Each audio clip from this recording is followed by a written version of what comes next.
Uneducated, unfiltered, unhinged. This is the Mangina Dialogues. We at it again with your host Nick Scopes and the Greg Ormont. You know how we do, cause you know we keeping it gangster and silly. Unplugged like a full swung titty. Bout get jitty, cause you know we down to the nitty and the gritty. And we make shit sound so damn pretty. Yeah, cause this unhinged comedy. And right now you're in the mix, so get ready, cause we bout to get it poppin'. And we ain't stopping. Uneducated, unfiltered, unhinged. This the Mangina Dialogues. We at it again. Yeah, we at it again. Uneducated, unfiltered, unhinged. This the Mangina Dialogues. We at it again.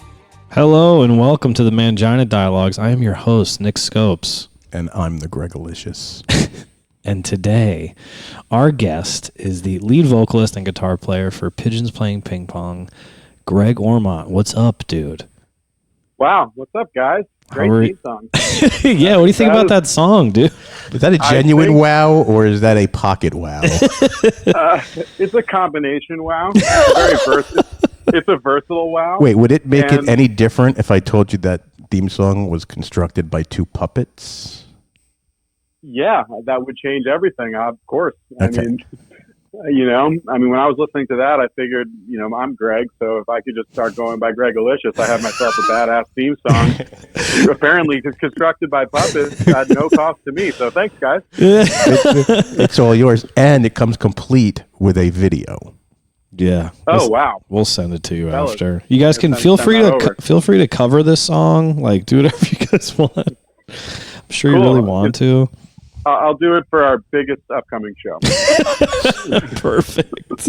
It really should be the encore, and then we'll just figure it out. Oh, from there. man. When I heard... if there's like a fire code and they need everyone to filter out as quickly as possible, that sounds like a great plan. It definitely is. It's the way to do it. When I heard your name was Greg, I was like, doing research and stuff, and I was like, oh my God, he's going to hear Greg say the Gregolicious and be like, what the fuck? What are you doing to our name, buddy? Yeah, well, I like it. It makes me proud and a little hungry. Proud and hungry. That's how I live my life, pretty much. Me too. It's my license plate. Awesome. Well, thanks for having me on, guys. I heard the one you did with Jay Blakesberg. It was great. I love that dude. Yeah, it was a lot of fun. I think that's how we got connected. Yeah, for sure. He's a great dude, and obviously the man. Yeah, he was pretty awesome, man. That was one of those where I just I had people listen and they were like, "Why are you so quiet?" And I was like, "Listen, man, when you got a guy like that here, you just shut up and you listen because he has some cool shit to say. And he really does, and he's done some great things. So I'm just gonna shut up and listen to him." Yeah, he actually introduced me to John Mayer at a music festival. Yeah, me too. Yeah, right, exactly.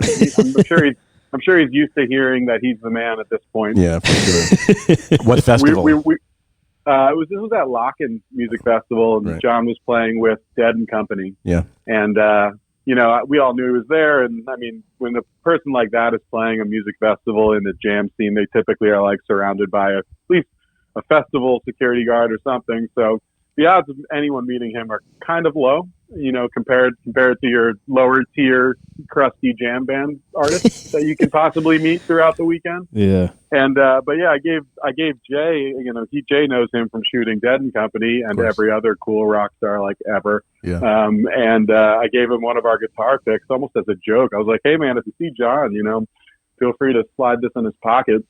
And at one point, I was on the side of the stage watching this kind of funk side project thing with George Porter from the Meters called Foundation of Funk.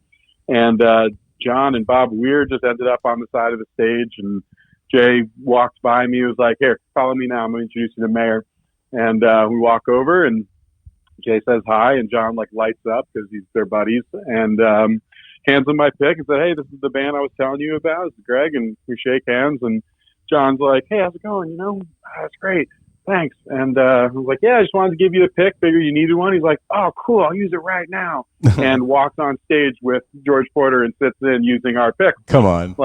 Seconds later. So I guess while we were talking for, the longest 10 seconds of my life, the band was calling him up for a sit-in with him and Bob. So, within seconds, John was playing with our guitar pick, and that's a classic Jay move. He's a great connector, that dude. Yeah, it's pretty He's been sweet. around forever too. I mean, we were doing photos with Jay at one point, and at the end of the long day of hanging together, he goes up to my guitarist, who happens to be wearing a Primus album T-shirt. He's like, "Oh, Alex, good hanging with you, man. By the way, I shot that album," and just leaves. We're like, "Oh man." Yeah, Classic Jay. Mayor is actually from Fairfield, like where we Oh. yeah. Really, the pride of Fairfield, Connecticut. Really, that's like the biggest thing that people mention pretty much here. Everybody, oh, you're from Fairfield. John Mayer's from Fairfield. Yeah. That's actually exactly why I brought that up. Yeah, well, Jay Blake, Fergie, damn. You're Awesome a smart segue. guy, man. You know your stuff, dude. so you guys are you're like originally from Baltimore? I actually grew up on Long Island. So, I thought that's what I thought. I was gonna Shout say out I to the didn't hear the Tri-State area. accent. I didn't hear that Baltimore like home and go accent, like where they have that weird pronunciation. I mean, I've never heard that version of What? the accent either, if it makes it feel any better. Dude, we just Um, interviewed a couple, and one of them was from Baltimore. You'll see what I'm saying. Yeah, okay. Where- No, I grew up in New York, Port Washington, like the North Shore of Long Island, not too far outside the city, and went to University of Maryland. That's where I met the guitarist. Got and it. Two of our guys are from Baltimore, and I now live in Baltimore Great with the city. band and with my wife, but with the band as well. And You guys all it is share a a great house? city. Yeah, we used to, man, a bunch of different places, and they were pretty rocking good time. We were reminiscing about it last night, actually. I went to college with those guys, and then post-college years where we were still holding down jobs barely while touring on the weekends and extended weekends, and just like beating ourselves to shit. Just burning the candles at both ends and partying, and those were the days. But the days are still here. I'm loving these days as well. Little space from the band never hurt anybody. Yeah, right. For sure. Probably helps if anything. Yeah, we spent a lot of time together. So you guys still do how many shows did you do in 2019? I don't know the exact number, but it's way less than it was when we were a bit younger. Right. We're all floating around 30 now. Yeah. But when we were fresh out of college, we were doing close to 200 shows a year, which of course doesn't include the travel days surrounding it. So you're pretty much just gone the whole time. This year, I think we probably did around 100, 110 shows. We're able to play some bigger venues. We're able to, pick and choose a few things, and especially in the summertime in the jam band scene, we used to play a different festival on Wednesday, Thursday, Friday, and Saturday, sometimes Sunday, or nowadays you're not really even allowed to do that. If a big festival books you, they kind of want you there for the weekend and want all your fans to go to that one spot as opposed to bouncing around. So it toned down a little bit, but Still it's a good thing. Still It's a lot of good shows. to have balance. I mean, that's still a lot. Oh yeah, it's plenty of shows. More than Greg Ormont plays, I can tell you that. Well, does my living room count? Because that's 300 a year. Well, oh yeah.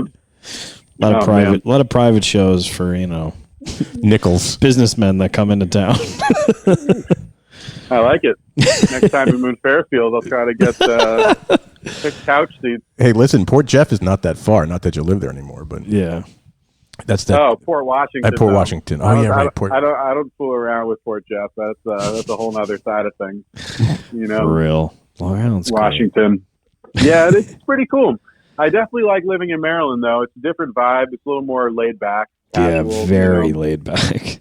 Compared to the North, I think anytime you leave the Northeast, it's just very different. Very different. Yeah, it's the culture shock, man. I was, my first time driving up next to someone at a stoplight, and they weren't like grilling me as if I just offended their parents or something, Like, hey, man, like, I know your parents bought you that car, but you don't have to be so mad about it. So, it was nice to kind of get out of that little bubble. Yeah. My parents always said, if you have the opportunity to get out of New York, just take it. They knew. Not everyone knows. Yeah. They're But like, don't well- like when I went to school in Boston. They like a lot of Northeast kids went to school in like Maryland and DC and in that whole area. Was there still a lot of that when you went there?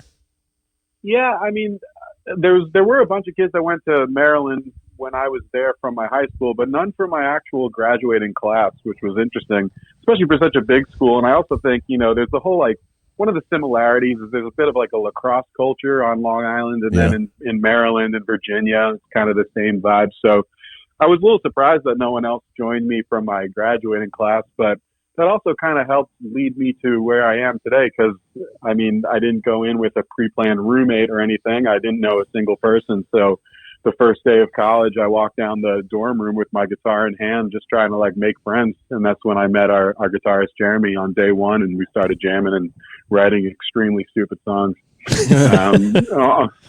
I mean, they weren't, Mangina theme song caliber stuff, but we were working toward that, if you guys try really, really hard, one day, you might craft something like the Mangina. If we were fifth year seniors, we might have been able to pull that off. More like eighth year freshman is more like what pulls that off.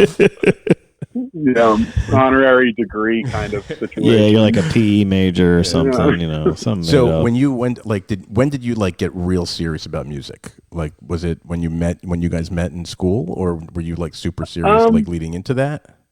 Well, I grew up from more of like a singing background. I was always in choirs, and I was in the school plays and stuff. And our guitarist was more into like having bands and being more of the lead guitarist kind of guy. And it made us quite a good team, when we first teamed up, because he's not much of a singer and I wasn't much of a guitarist. I'm still not, but, working on it. But, it was a good pairing with that in mind. And, and then once we started doing it outside the dorm room, it just continued to be fun. And we, even though the gigs are getting a little bigger and we're playing, from coast to coast, we really just do it for fun. I mean, fortunately, it's our career now. We've been able to quit our old desk jobs probably 8 or 9 years ago and just tour full time.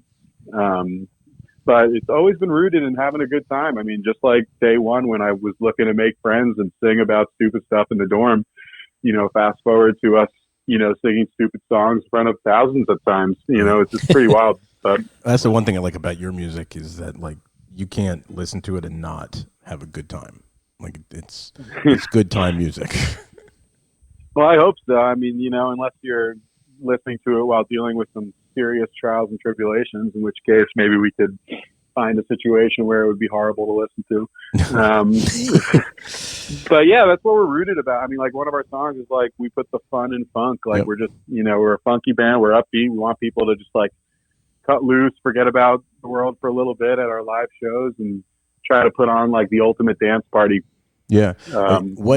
What were some of your influences like when you were younger in music? Because like Nick's dad is more of a funk kind of R&B I grew up guy. with like my dad was like Earth, Wind and Fire, Average White Band, Tower of Power, George Clinton, all that stuff. So. Oh, awesome! And a fan of ours just gave us a really weird gift. A fan came up at a festival with one of our vinyls that he got George Clinton to sign.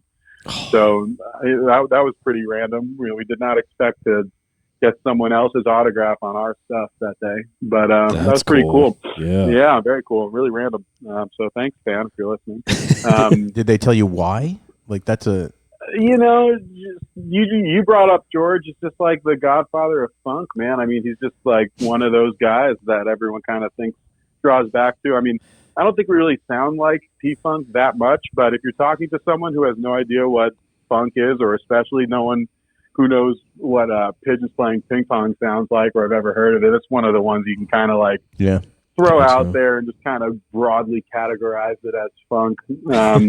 But, I actually grew up with more of like a classic rock, family. My dad and parents listened to Eric Clapton and The Who, and we also listened to a lot of Stevie Wonder. And growing up on Long Island, you can't get away without some guilty pleasure Billy Joel. I know a lot of Billy Joel lyrics. Elton John, Sting, Police. But our guitarist Jeremy really kind of changed my entire palette. Within that first semester of hanging out, he showed me Fish and the Grateful Dead more. I mean, my dad liked the Dead, but I didn't listen to him that much. And that stemmed off into some really great bands like Soul Live and the New Master Sounds and Lettuce and all these like up and coming under the radar funk and jam bands that just totally changed my palette. And then we went and saw Fish in '09 when they got back together, and that was like a complete game changer.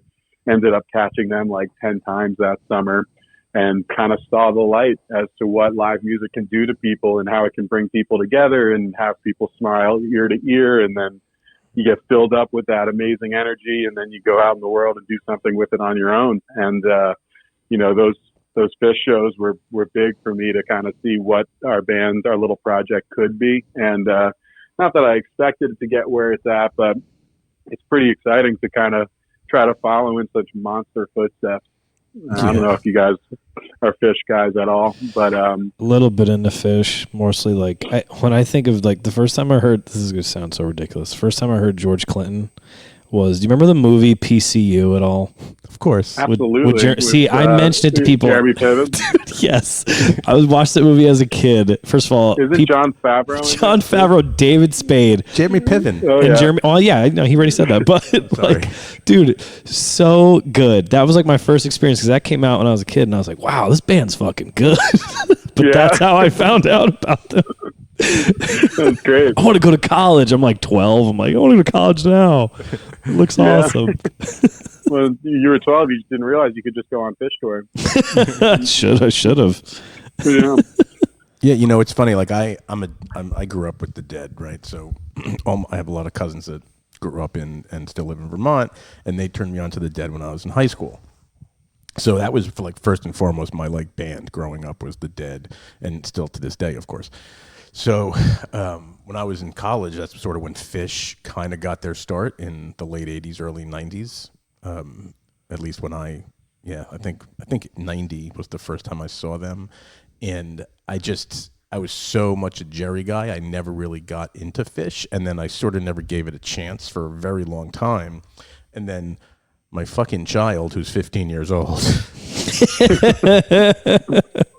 who, you know, I talked to you about, like, is totally into you guys and, you know, all the bands you mentioned, your contemporaries, was like, I can't believe you don't like Fish. And I'm like, I don't not like Fish. I just never got, you know, spent the time really getting into Fish because I never gave them a chance, right? And now I listen to them all the time, and I'm like, I can't freaking believe I didn't listen to this.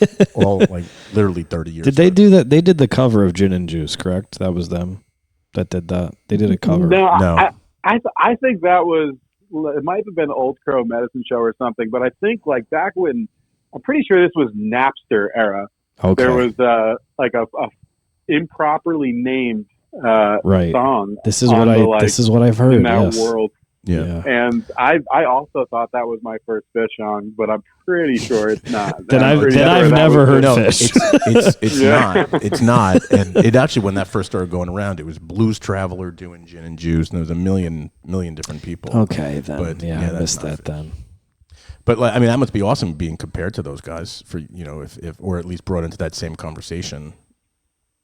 Or just, you know, keeping them in the back of your mind. I mean, we're trying to do our own thing. We're not trying to be the next Fish. We're trying to be the first Pigeons, you know? Of course. But, like, it is helpful, like, that, you know, to have those experiences and kind of see the light at the end of the tunnel and see what it looks like on the other end of 35 years if all moves in an incredible, rare way that Fish happened to come to prominence. But, and, you know, it's funny. I think a lot of people, especially, you know, Dead fans after Jerry passed, you know, people were looking for a torch to be passed, but I hope and think that, you know, Fish also was never trying to be the next Dead. They're the first Fish. Oh yeah, 100%. And sure. it just, there was just, you know, there's probably millions of people who were needed to be like kind of, who were displaced and needed a new home musically, and that, you know, drew a lot of unfair comparisons. You know, no one can be Jerry, you know, but hey, I love them, you know, and they're a big part of it. But, you know, we're constantly listening to other bands too. I mean, I'm sure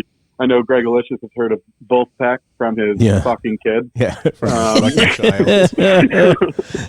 That fucking they're kid, great. man. Yeah. No, it's awesome. It's funny because like when I was a kid, I never would even like, my parents never would listen to anything that I'm like, oh, Dad, check this out. He would be like, if it's not Johnny Cash or Waylon Jennings, he did not want to have any part Sinatra. of Ozzy Osbourne. Like the Dead, he did. He listened to the Dead, but that was as far as our musical crossovers went when I was like a teenager.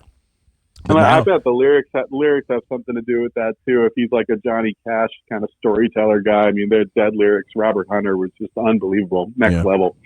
Rest in peace. well, I also had it. Yeah, for sure. I also had to sit through the Oak Ridge Boys, so Oh yeah, it wasn't a lot of fun. Is that like old school? What is that?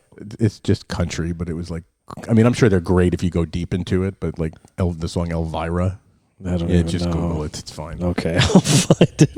I'll find it. So how? I mean, obviously, I think one of the more obvious questions I'm sure to everybody asks you guys or you or anyone in the band is how did you come up with the name That Pigeons was Playing Ping exactly Pong? what I was thinking. well, it starts with the theme song. No, I'm just kidding. Yeah, I'd Is say, it pigeon puppets? Puppet pigeons? now that makes more sense. to Puppet me pigeons than playing ping pong. That's a lot of I'm not peas. sure I want to see. I'm not sure I want to see a mangina puppet. To be completely honest. I'm wearing it right now. Yikes. So, yeah, I've gotten that question more than any question in my life. I've given more answers than I care to remember too, so I could kind of scan through the options to give you a bullshit answer. Because over time, especially when you're doing like these little blog interviews early on, and you get the same question, you're like, man, you guys.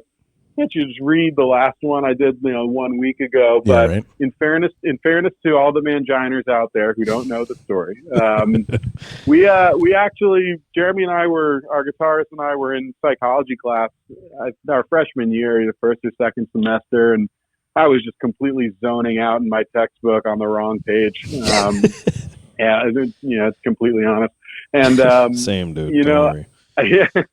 yeah, just not paying attention at all. Yep. Not using that psychology class much besides this. But I found the phrase was in the middle of a paragraph. Pigeons Playing Ping Pong just jumped out at me out of the book, and I leaned over to our guitarist and I was like, "Hey, this is the name of our band right here," and he just says, "I'm down." But at the time, we were still an acoustic duo. We started, like I said, in the dorm rooms. Then we started playing some coffee shops and open mic nights and, little campus events and things. I mean, we would literally play Starbucks in the student union at like 2 p.m. on the school, and it was, as a result, it was a pretty low key decision to make. We weren't I don't think anyone noticed that we decided to name our band. So it was pretty casual. And I always thought it would either be something like a one word strong, like one syllable kind of thing, or like a tool, or I don't know, like a fish, something like simple and easy, or something completely ridiculous and complicated, like Red Hot Chili Peppers, for example, or Bare Naked Ladies, things like that. and I saw it top out, and I was like, wow, that is just the best thing. I don't know why this is in the textbook, but I love it. And later we learned that the famous psychologist B.F. Skinner, who's, was famous for the Skinner box and a handful of other things in like the 50s, he taught pigeons to peck a ball back and forth and play ping pong with each other by first, getting them to peck when he would put on a light so they would respond to the stimulus. And if they pecked when he wanted him to, he would feed them. And eventually he would roll a ball towards them. And if they pecked it, he would feed them. It's called process called operant conditioning, which I later figured out once I was out of school and had, I needed that information for the test. But years later, I finally know all about it. It's kind of crazy. Skinner was attempting to get birds to peck the trigger to drop bombs in war. So you could take that weight out of the human's hands. By having them set up with a light and a button, and they can just flash the light, and the bird can go to hell for it, and the light operator is free and clear. That's wild. But really, it's just a goofy, ridiculous name. And as the years have gone on, I mean, the amount of even just like the artwork and the posters and the merch that we've been able to make from this ridiculous kind of imagery laden band name has been awesome. So many different like paddle designs and just ridiculous designs. I mean, the mind can really wander, which I think makes working with certain artists and stuff for our announcement graphics and stuff. It just makes it fun for them. instead of having like created some random word, like, you know, if we were like the Greg Ormont or something, you know, you only have so much to work with, you know. You'd have nothing to work with. Something is being generous. Well, we would have the hit single though, so that's you would, right there. yeah, you definitely would. So like what? So I totally get that you're sick of telling that story. I Because told it pretty good though, right? yeah, no, it's awesome. I mean, it's The fact that it was in a textbook is really interesting. Or you said like popped audio. I'm like, why the hell? But what's like if you know, when you've been, I'm sure people have asked you that and you've not been in the mood to answer it, or you've just been rushing to get from one place to the other. What's the dumbest thing you've told somebody? Oh man, I've done the clouds came together and spelled it. That's great. I think one of my favorites was you know, I found it came together in a bowl of SpaghettiOs. That was a good one. Just from a pure probability standpoint, I found that to be genius. That's got to be an album cover or something. You have to do an album Oh, cover. that's not bad. Or That's a single not bad. cover or something. Yeah. And all of our albums start with P too, so we could Do they? maybe do some sort of pasta themed record. Yeah, we have like a humongous list of potential album names, and we just settled on our upcoming album that comes out in January. We're calling it Presto. And the album art for that is sick too. It's like a pigeon with like a kind of swirly cauldron and the wizard hat, three eyes, and it's pretty wild. That's awesome. But yeah, it's fun. I mean, you know, you kind of pigeonhole yourself. Hey, I have a drum sound someplace. wait, find it. We'll do it in post. You know? But it does kind of let you focus, because I mean, when you don't have anything to focus on when you're coming up with an album name, it's just like too much. You know, at least we can kind of hone it in and have any sort of boundaries to work within. But I think a pasta album is in order, and we'll use the SpaghettiO plan. Definitely should. That's a great idea. And I will not give you credit. No, it's fine. Because I already came up with that. Hey, it's your story. You know. You said you guys have been doing this. You guys left your jobs like 8-9 years ago, correct? Yeah, something like that. What were you guys doing before that? Oh man, random jobs. It's just, okay. I mean, I you know, one of my first jobs out of college, I sold gym memberships. So I would be that guy outside of Chipotle, and once you walk out with your to fat shame meal, people. I would just. Well, I mean, it would be. Yeah, I guess yes. You know, I guess you're right. I would roll up and be like, hey, you seem like the kind of person who would want a free week membership at the gym down the street. And if they took me up on it, I would see them in the gym, rope them in, and just crush that commish. And I did gym memberships for a while. What's terrifying is that I think my last job, or my second to last job, I refinanced people's mortgages. And what's terrifying about that is, you know, I knew nothing about that, you know, that world. It's kind of a complex little world there, but they just kind of barely train you and get you cold calling people. And I'm like, fuck, man, I gotta like know who I'm talking to when I get a house myself, because if it's me on the other end, you know, I am I'm in trouble. Yeah. So thanks for that economic downturn thing. Yeah.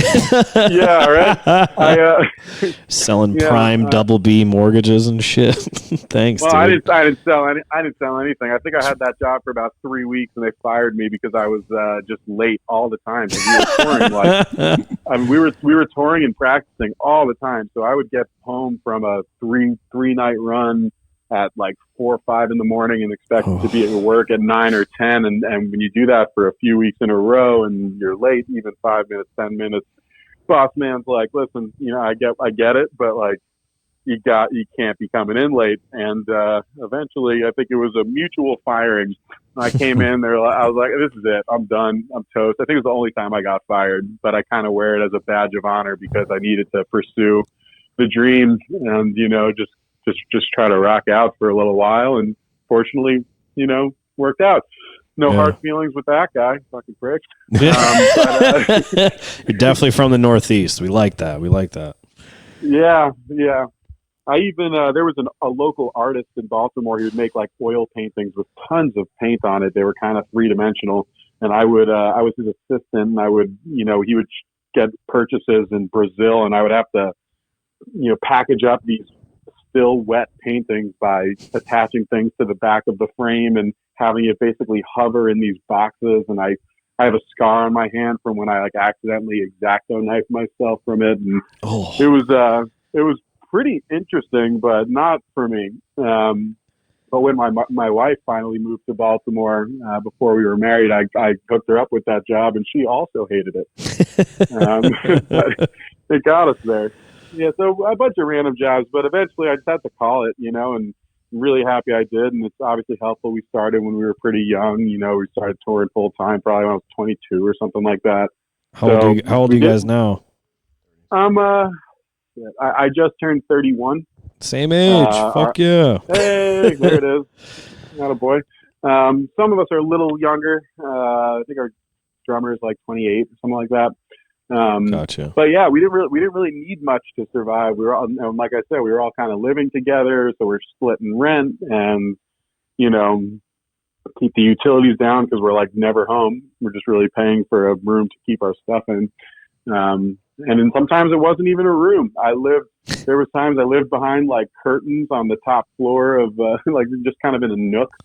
I lived in basements, and our bassist lived in like a carriage house, which is really like it was more like a carriage closet off the garage with like space heaters in the winter of Baltimore. And we roughed it for a while, and now I'm happy to say I don't live behind a curtain. I have like doors, the Wizard of Oz. Like we've made it. Yeah. You know who else is happy is your wife. Oh yeah. I mean, when she lived with the band for no more than 6 months, and she like basically was like, we have to get out of here. Like I can't.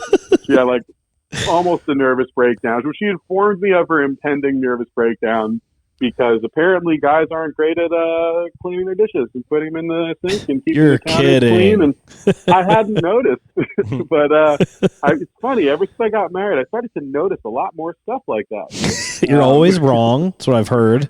All my friends are married. You're always wrong. You just smile and go, "Yep, okay." I can't believe she lasted 6 months. That's impressive. I was going to say, man, I can't believe you got a wife while you were doing this. You had a woman to marry. And I think it's fair to say that it's not that I'm always wrong. It's more so that she's never wrong. I think that's more of the vibe. Yes, but that's what I keep hearing. I'm definitely wrong all the time. But no, she's good. It turns out I love my wife.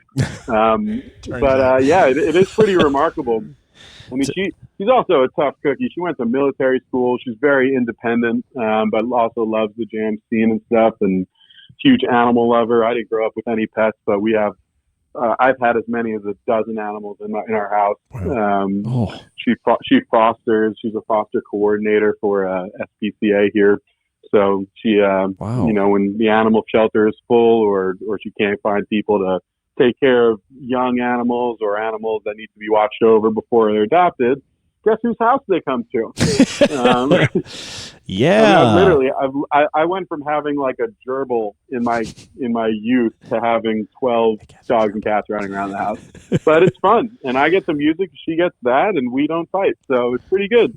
Did you meet her through being in the band, or was it, or just? I did, yeah, but she wasn't a groupie, She loves live music, and when I went to her town in Southern Virginia called Roanoke, Virginia, we met at one of my shows, and she was there with her boyfriend, who she had for many years into our friendship, and she was actually like writing for small music publications. So she probably asked me where we came up with the name too. You guys share that intimate bond. Wow, that's cute. But so, and are you sure you told her the true story, or did you give her the serial story?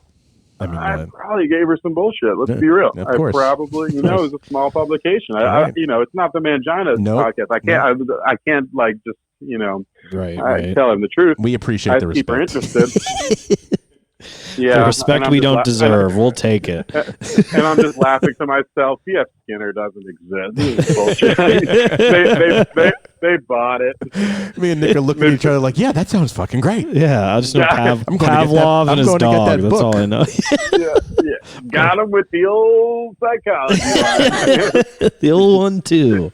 Yeah, the real one. It actually was SpaghettiOs. That's the actual true story. But yeah, so when I come into town to Roanoke, moving forward, she would interview me and she'd invite her friends online and stuff, and we were just trying to fill seats, and I was trying to hit on a beautiful woman with a boyfriend, and as soon as they split, I didn't take too long.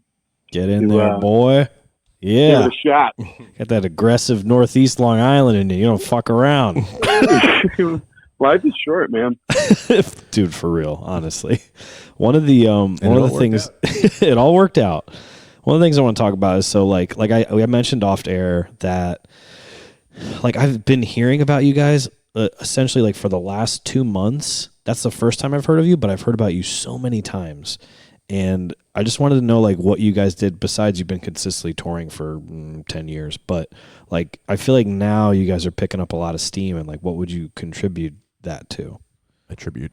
Well, I mean, it's a classic. Like, a lot of bands just seem to pop up overnight. Like I'll discover bands as well, and it's like, man, I keep hearing about these bands. This guy's the Revivalist. Like, where do they come from? But they're on this commercial and they're playing these big gigs.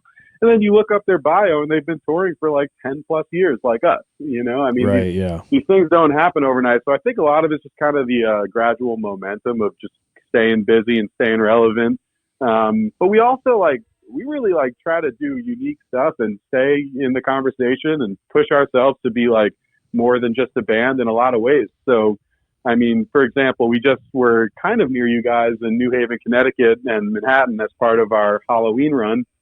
And instead of just doing a regular show on Halloween and also on New Year's, we plan these big themes that people can get into. So this year we did a Talking Heads and cake mashup theme called Stop Making Cake, which was awesome. And it was a unique concert experience for us. And, hopefully people dug those bands in the way we kind of put our twist on it while interweaving it into our music and stuff. And, so I'm gonna ask you a favor. I don't want to interrupt, but next time you guys decide to do that, can you possibly check with me first to make sure I'm available? Because I wasn't around when you guys did that. I was traveling, and I would have killed to have seen that. Oh man, it was so fun, and like that's, and we have our fans, and we could fill those rooms without the theme, but we want to make those holiday shows like something special and something where you kind of kick yourself if you miss it. We want that FOMO rolling. Yeah, and I have all of as a result, no, we're not going to do it ever again. You missed it. God damn it. Greg Alicious, you idiot. Because those are actually two of my favorite bands of all time. And oh, dude, it was so much fun prepping that and having fun with it. Didn't I mean, one of the last years they had Gathering of the Vibes. Did you guys ever play that when it was out in Bridgeport? No, I know it well though. So one of the last years, it could have been the last year they'd had it. I think it was either Lettuce or Lotus. One of the two of them did the entire Stop Making Sense album. Oh, it was Lotus, probably. Was it? Yeah, I think it was Lotus. Yeah, they did. That's awesome, and that's exactly it. Like, it's just one of those memorable things where, like, there were probably 100 bands on that bill, but that's the memory, is this unique version of this band, because we play shows year round and we play festivals and we play various stuff. But when the holidays roll around, it's something else. It's something extra, and and it gets people talking, gets people interested. It also keeps us interested and working and learning new covers and song techniques and for songwriting techniques. And every time we do these themes, and we've been doing them for years, we just learned so much about being a musician and putting together music. And especially last year for Halloween, we did what was it? It was Red Hot Sgt. Pepper's. So, we learned so many Beatles songs, and then comparing them to the way the Red Hot Chili Peppers approach music, it just, we added to our musical tool belt by becoming those bands during the rehearsals and stuff.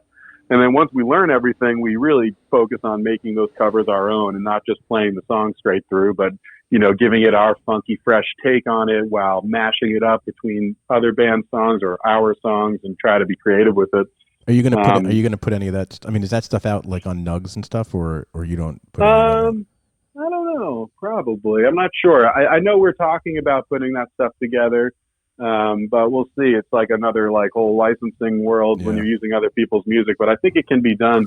Yeah, because doesn't Umphreys, like, I know I have a bunch of Umphreys stuff, and they have a ton of mashups. That album Donkey is so great. Yeah. That Umphreys has of all those mashups. Yeah, it's amazing. They're so good. They're a phenomenal band. I think the best sit-in we ever had is when Jake, their guitarist, sat in with us on one of our originals when we opened for them for a few shows. And they're all such nice dudes. They're such like normal homies. Jake sat in and just like almost like rewrote the song with us live. It was just unbelievable. They're so talented. Because that's it's funny because when I think of them, I actually, not a musical comparison, but just as when I first started hearing about Umphreys, it sort of was overnight. Like I kind of got familiar with them, and then all of a sudden, they just stormed the scene. They were everywhere, and that's kind of what I'm like sort of seeing with you guys. Like Nick mentioned, like all of a sudden, it just seems like everybody's talking about you guys. You're playing every festival. Yeah, you know, and for years, I'm sure we submitted to play Gathering of the Vibes a bunch. You know, it just takes years of like hustling and touring in the winter, and playing small rooms, but giving it your absolute all every single time. So next time you're in town, it's not a show not to be missed. So we just try to keep it fresh. I mean, also recently, even outside of just the music, I'm so proud of this. We just started we're in the process of getting our foundation set up called Dawn a New Day Foundation around one of the, it's called Dawn a New Day. It's around one of the singles we just released for our upcoming album. And, in 2020, when we go on this massive tour supporting the new record Pizzazz, we're going to be donating $1 of every ticket sold, to, the charity of our choice to start to like, take this platform and do some real good beyond the warm and fuzzy feeling of catching a raging funk show. Oh, wow. That's awesome. Congratulations. So yeah, I'm really excited. Thanks, man. So we're going to be able to work with a bunch of different organizations that we support. And the first one is great. It's called Backline, which is a new, it's like a new kind of website and hub for mental health and wellness resources, specifically for people in the music industry. Because I'm sure you've heard, and we've all seen that, life on the road can be very difficult. And sometimes people don't have the opportunity or the wherewithal to talk about their issues before it's kind of too late. Yeah. And that's not just like the musicians who we've seen kind of take their lives recently, but also just the families and the kids of the musicians. And it's just a really good, necessary new hub for these types of resources that we're supporting, and we'll be donating. I mean, when we released our single Dawn a New Day, we put out some merch and posters and pins and stuff, and we're donating some of those proceeds as well to get this new awesome company off the ground, which is awesome. Just like, I mean, it's so much fun to play, and to add this kind of giving back in a full circle situation to the puzzle is just like almost surreal. It's really exciting. So I hope that even, we don't do it for the press. We're doing it to, feel good about the journey that we're on. But maybe people might have heard about that. And, we're just trying to, hustle, do our best. I mean, but it's funny, like, Umphreys, I mean, I don't know when you were referring to when you finally caught wind of them, but like, it, from everyone else's perspective, it's like all of a sudden everyone's talking about Umphreys, and Umphreys has been playing for like 20 or 25 years. Yeah. I mean, it's like and hundreds and hundreds of shows a year, and they put out the cover album, and you do what you can to turn heads, but also keep busy and push yourself. And, it's a crazy opportunity we have. So we fully intend to take advantage of it and give it our best shot, And you mentioned before when we were talking a little bit that you guys are putting on a festival, like you guys are running. Yeah, we our guitarist started a music festival. It was just a one day, one night thing back in college in 2010 or so, maybe 09. I think it was 2010, and it's called Dome Fest because the original property there were some dome shaped houses on the property, so Dome Fest was born. And now, if you fast forward, we're approaching our 11th year, which is a hard thing to do as a festival to begin with. And it's kind of like officially, unofficially Pigeons Playing Ping Pong's festival now. It wasn't always the case, but now the guitarist and I throw it.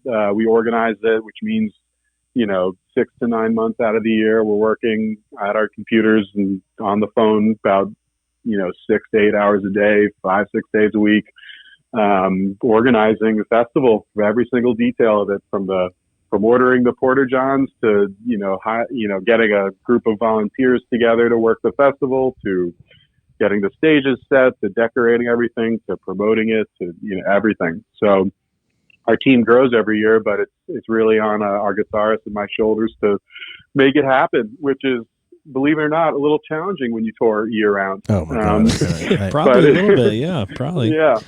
But it keeps us busy, no doubt about that.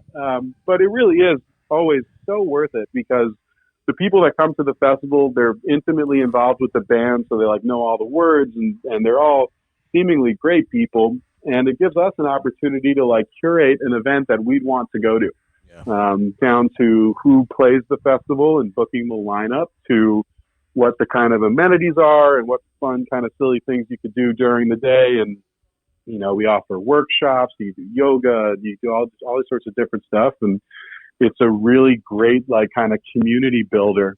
And this coming Dome Fest should be our biggest year yet. I'm not sure if the initial lineup will be out by the time this airs. It probably will, but you can find Dome Fest online, and it's going to be our biggest one yet, this May 14th to 16th in West Virginia. This amazing place called Marvin's Mountaintop, which is where All Good Music Festival used to be, which was basically like the gathering of the vibes for the Mid-Atlantic, right. Just like the Mecca. And one of the reasons All Good lasted so long and was so, appreciated by the jam scene is because Marvin's Mountaintop is just an absolutely breathtaking, magical place. How many people? It was at Dome Fest, we'll probably end up around 2,000, 2,500. We like to keep it super intimate, which is part of the allure of it, because sometimes when you go to those bigger festivals like your All Goods or your Vibes, you make friends, but then you never see them again because it's just too big and there's too much ground to cover, and sometimes there's multiple bands happening at once, and it's just a huge event. And for us, it's really more of a small gathering. We have 2 stages typically with no overlapping sets, so everyone is seeing the same concert in the same field at the same time, and you really can form bonds that way. You actually run into that person you had fun with on the first day later in the festival, and we've had some amazing stuff happen. I mean, our friends have gotten engaged at Dome Fest. Our friends have gotten married at Dome Fest. Not even just our friends, just fans of the festival and of the band have chosen that to be the place to get married, which is unbelievable. That's awesome. So, yeah, it's a really unique experience. And because Jeremy and I literally run the festival, we're out in the field with our walkie-talkies running around with our with pigeons with their heads cut off. But we also get to hang, so it's an opportunity to kick it with the bands, and all the other bands know that who play the festival, so they're in the crowd too, and you can kind of just let the guard down and hang out, peer to peer. It's really fun. That sounds amazing. Yeah, man. But definitely time consuming to organize. Oh my God. I was involved in organizing some weekend festivals for a little bit, and we had a team of 100. I can't imagine doing that on 2 people. I mean, it's insanity. Good for you. Yeah. Well, I mean, we have a team, but the team comes together more so once the festival is happening. You obviously can't do it all, but yeah, of course. Yeah. You really don't think about how much goes into throwing these events, but that's all I think about. And quite a lot. Yeah, I know it. But it's great. We're coming up to where we probably are going to cut in a little bit, but I do have one thing I want to see if you're aware of yet relating to pigeons. You ready? I'm nervous. That was a really ominous pause. I know. I had my mouth is crazy dry. I had a hard time getting the words out. I just said pigeon with his head cut off, and now you're giving me this shit. No, I got to sit down. It's no. It's light. So there's a movie coming out in I believe it's January or February with Will Smith. It's called Spies in Disguise. Have you heard of it? I have not. Okay. Oh, you keep talking about because this. it's insane. It's driving me crazy. The original title of this movie was called Pigeons Impossible. Oh God. Right. You have to Google it. Craig sounds horrified. So God. Yeah, as much as I love Pigeons, I think that sounds like a horrible movie. So Oh. I think that's probably a good title change. Yeah, it's a good title change. And it's even better when you hear the plot lines or the storylines of this movie. Will Smith plays a spy, right? And to infiltrate something, he gets shrunken and put in the body of a pigeon. So Will Smith is playing a pigeon throughout 3/4 of the movie.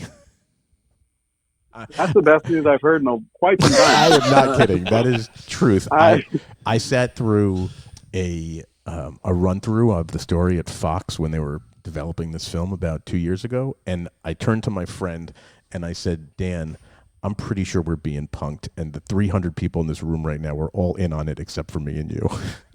Oh man! Wow. They yeah, weren't. I mean, it'll sell. I'll see it. And now we're just 1 degree of separation away from Will Smith. Yep. So all I need to do is hit up our buddy Jay Blakesberg, and we'll be, You're eating in. dinner in like 3 days. You guys. Yeah, that's awesome. That's really cool. I mean, what's funny is like now anything pigeon related, I'm like super stoked on. So I'm happy I found that page in the textbook, because otherwise I'd be like, New York pigeons shitting on everything, But now they're like my favorite. Do you guys get a lot of Beautiful pigeon neck gifts? birds. Like, do fans give you a bunch of pigeon related stuff? Yeah, we get really weird gifts. Not gonna lie, a lot of like fan drawings and stuff. We just got that vinyl signed by George Clinton. That was a weird one. We've gotten paddles. We've got one was someone's mom had, I don't know if it's like a crochet or what, but she like stitched this like Rasta pigeon stuffed animal that was just. They said it took her like 70 hours to make. And I'm like, Jesus, man, like, thank you. This is going to sit in our practice space and we'll, look at it. So her arthritis was worth it, But yeah, it's great. I mean, pigeons till I die. Yeah, I'm going to have to see that movie. It better be on Netflix. Yeah, I don't have time to go to the theater for Pigeon Impossible. Hey, it's Disney now. You're going to have no choice. It's basically an iPad film. Oh. So great. Listen, what you guys have coming up that you want to plug, you want to talk about before we wrap? Like we wrote the theme song of this up and coming Will Smith movie. You're gonna love it. Call back. Is it called Yeah, FU? yeah. Is it FU? Is that by chance the title of the song? Oh man, yeah. No, but you can hear that on Spotify. We have a new album coming out. We also have a humongous New Year's Eve plan. We're playing our first ever arena. It's a smaller arena, but it's down in Asheville, North Carolina. And like I said, we do holiday themes around Halloween and New Year's.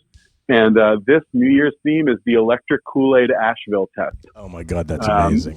Yeah, it's going to be fucking crazy. We have a lot of just extra shit planned, and Wow. it's just like Halloween this year. It's going to be one of those events that is just so unique for what we're usually putting out, that you just don't want to miss it. It's going to be like, we have some pretty lofty plans that I think we're going to be able to pull off. I mean, even so, I'm sure you guys are familiar with that book about the Further Bus going cross country with all the merry pranksters and the Grateful Dead fans. And since announcing that theme, all of these legitimate merry pranksters have come out of the woodwork and are emailing and texting and calling our manager, trying to get involved. And we're going to have some out to join us and just kind of create a crazy party. And our manager, he'll call us or message us laughing his ass off because these merry pranksters send him like 60-line emails with no punctuation, just like one continuous, kind of, thought process just blurted onto a paper. He's like, hey, my name's blah blah. They call me Wormwood, and I've heard about your event, and like me and Naked Girl can come if you can. We have all these ideas, and they're so excited. And we're actually going to be working with some merry pranksters to make it just fucking nuts. So that's kind of crazy. That is crazy. And you better protect your drinks. Watch what you drink. Oh my God, never. Oh yeah, never trust a prankster. No doubt about it. I mean, don't drink the Kool-Aid unless you're ready to ride. Don't take a brownie, an apple pot. You name nothing. Bring your own food in a Tupperware. Yeah. Lock it in the safe. Yeah, exactly. Yeah. Well, so that'll be huge. We're bringing our friends Talk. I don't know if you guys know that. Oh band. Yeah, of course they're unbelievable. Awesome. Yeah. They're supporting that show. And they just announced a show that's here. That's a big one. They literally just announced a show here in Connecticut. Where? At FTC Stage Warehouse. In Fairfield, where Jay's book signing and slideshow was. Oh, downtown awesome. Fairfield. Yeah, it's an awesome room. If you guys, it's too small for you guys, but it's like a 700-800 person room. Oh, cool. But it's fantastic. It's state of the art. It's awesome. It's funny when you mentioned the Revivalists before. I saw them. They played there about 2 years ago, and then immediately after that show, they started playing like the Beacon. It went from 700 people to 3,000 like overnight. And that's I mean, again, overnight in 10 years, but like it's just the momentum picks up. And then I think they started landing commercials. I heard them on like a Blue Moon commercial. Yeah. I'm like, Jesus, like these guys are out of control. It's like same with Wolfpack. I think they were getting like Apple commercials and stuff, and now they just sold out the Madison Square Garden, or at least the way they had it configured. It's awesome. It's great news for funk too. No, it is. It's really amazing. And Talk is awesome. Those guys are phenomenal. Yeah, they're fantastic. They played when they played Dome Fest like 5 or 6 years ago. I don't remember exactly. No one had heard of them really. Our part portion of the scene didn't know them that well, and they played at the festival and blew people away. So every year at the festival, we typically have a band close out the night as like a second late night, and they're kind of allowed to go as long as they want. We usually hope they hit sunrise. Right. So like by the last night on Saturday, you kind of goes till 5 or 6 in the morning. If for anyone who's still kicking and wants to, see it all the way through. So that year when Talk played, we had left the final sunrise set as a question mark, and they played so awesome that we gave them the second slot that weekend, like on site. Wow. Like, hey, do you guys want to like close this thing out? They're so phenomenal, and we've sat in with them, and they've sat in with us, and we've known each other for years. So I wouldn't be surprised if New Year's got a little, collaborative, and kind of take it out there and see what happens when those forces combine. They're great guys too. They grew up on the reason they're Talk is because of Montauk, Long Island. They used to. They grew up there, or not in Montauk, but I think they did like music programs in the summer or something out there, which is a pretty badass place to be doing anything in the summer. Yeah, so respect to that. Not bad. So I think what we've settled in this Mangina conversation is that next year on either Halloween or New Year's, you have to do a big show in Connecticut. I think we've decided that. We agree, have we? Right? Like, didn't we agree? I'll run back the recording, but I'm pretty sure you Greg, said that. Let's roll that back. Do you want some comedians to open up for you, or what? So this was great. Listen, I got to talk to my manager. We'll figure out all this Connecticut stuff. Yeah, let me know what your wife says. No, dude, our show in New Haven this past Halloween was fucking awesome. Sold out, rager. So we love Connecticut. We love that whole area, and stranger things have happened than us playing Halloween in Connecticut. Yeah, no, I know. I'm just busting your chops because I'm jealous that I missed Halloween, and I'm obviously not going to be in North Carolina. I would fucking love. I've heard great things about Asheville. So many. Again, last few years, people keep talking about that city. I would love to go. Oh, it's nuts, man. Like there's so many like people who are like kids who are like homeless by choice. Yep. They just like live. They just like live in the stars, and it's really bizarre place. It's kind of hard to compare it to anything. I went and visited my buddy in he lives in Portland, Oregon in May. Same deal. Like they like kids that just like decide to be homeless and just living in tents, having the time of their life. Yeah, they just like are travelers who stumbled upon this town and just stopped. Right. and well, they're still traveling, but just mentally. You know, For real. Me too. Me too. Yeah, exactly. But yeah, that'll be great. I mean, you should come, man. It'll be fun. I would love. Yeah, we'll But, I'm definitely going to catch one of your guys' shows. We'll get to meet in person one day, and hopefully get to do this podcast in person.